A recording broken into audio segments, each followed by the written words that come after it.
'n Polisiemotor met sy sirene aan beweeg teen 'n konstante spoed na 'n stilstaande klankdetektor.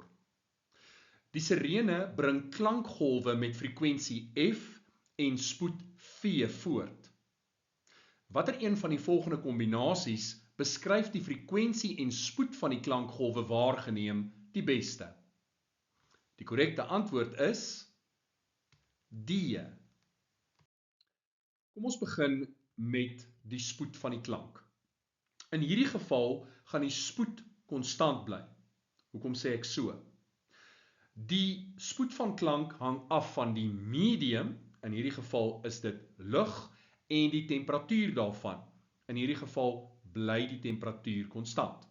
So V gaan konstant V bly.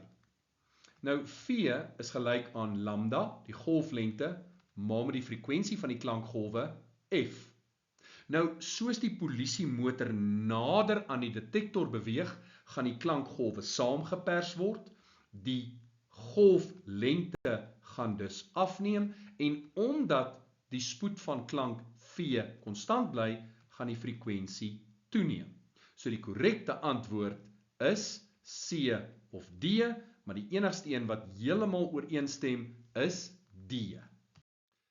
Die frekwensie gaan dus groter wees as F, terwyl die spoed onveranderd gaan bly as V. En dit stem ooreen met opsie D.